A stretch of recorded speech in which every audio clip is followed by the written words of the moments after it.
जय श्री श्याम, जय श्री राम। आज हम अहोई आटे की कहानी सुनेंगे।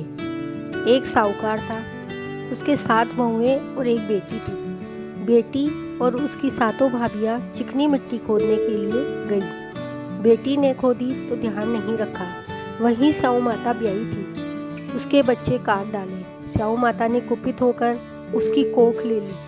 6 भाभियां तो मिट्टी लेकर चली गई, पर सबसे छोटी भाभी ननद को बहुत प्यार करती थी। उसने स्याऊ माता से विनती की, मेरी ननद की तरफ से महज क्षमा मांगती हूँ, आप कृपा करके उसकी खोख खोल दें। माता ने कहा, तेरे क्षमा मांगने से क्या होगा, मेरे तो बच्चे मर गए, अब दिया हुआ श्राप वापस नहीं हो सकता।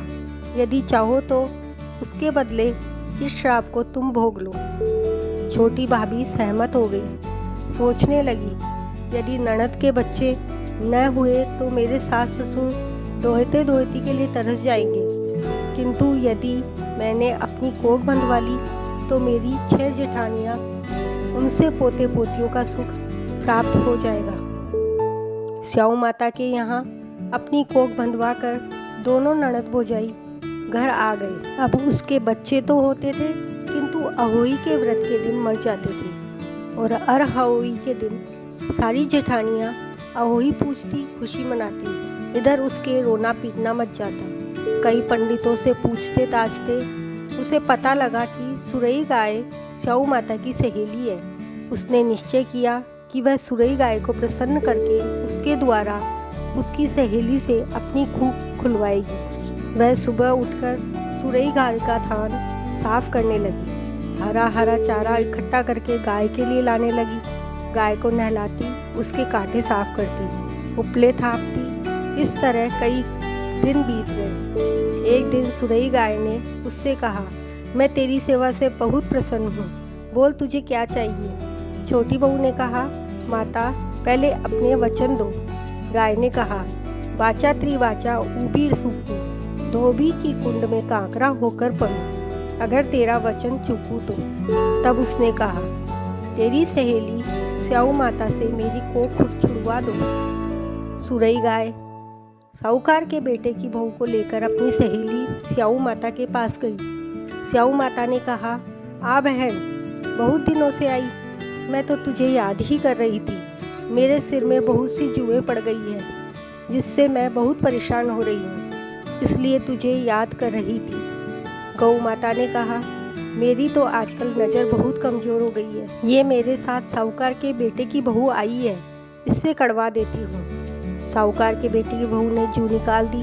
स्याऊ माता ने कहा, मेरे सिर में बहुत आराम हो गया, भगवान करे तेरे 7 बेटे हों, 7 बहू होए। तब साहूकार की बहू ने कहा, मेरे तो बच्चे जीते ही नहीं हैं, बहू कहाँ से आएगी। तब स्याऊ माता ने कहा, क्यों नहीं जीते। तब गऊ माता ने कहा, सहेली तू चाहे तो इसके बच्चे जी सकते हैं, मैं इसलिए तेरे पास आई हूँ, परंतु तू वचन दे तभी बताऊंगी। तब स्याऊ माता ने कहा, वाचा त्रिवाचा ऊबी सूखू, धोबी के कुंड कांकरा होकर पड़ूं, अगर तेरा वचन चूकूं। गाय माता ने कहा, इसकी ननद ने गलती से मिट्टी खोदते समय तुम्हारे बच्चे काट डाले थे, तब तुमने उसके बदले इसकी कोख बांध दी थी। ननद और सास ससुर का भला करने के लिए यदि ऐसी सजा मिलेगी तो दुनिया से भलाई उठ जाएगी। अब तुम इसकी कोख छोड़ दो और इसके 7 पुत्र मर चुके हैं, उन 7 बेटों को जीवित करो, साथ ही इसे धन धान्य से भरी पूरी कर दो। स्याऊ माता ने कहा, बहन तूने तो मुझे ठग लिया, लेकिन जा ऐसा ही होगा। स्याऊ माता ने कहा, आंखें बंद कर। बहू ने आंखें बंद कर ली। स्याऊ माता ने 7 बेटे जीवित कर दिए। 7 टोकरे अन्न गहने कपड़े देकर बहू को विदा किया। घर आकर प्रसन्नतापूर्वक 8 जगह उद्यापन की थाली सजाकर रखी। नायन को कहा, जाकर जेठानियों और पड़ोसियों को बुला ला। उधर जेठानियाँ आपस में कहने लगी, जल्दी होई पूज लो, नहीं सदा की तरह रोनी रोने लगेगी। हर ओई पर वह रोने बैठ जाती है। उसी समय जेठानी के बच्चे दौड़े दौड़े आए।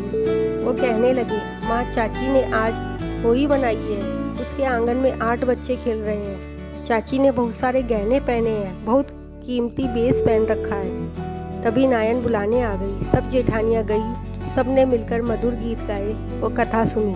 हे अहोई माता, साहूकार के बेटे की बहू की कूट ली वैसे किसी की भी मत लेना। जैसे उसे धन धान्य बेटे दिए वैसे सभी को देना। इसके बाद गणेश जी की कहानी अवश्य सुने।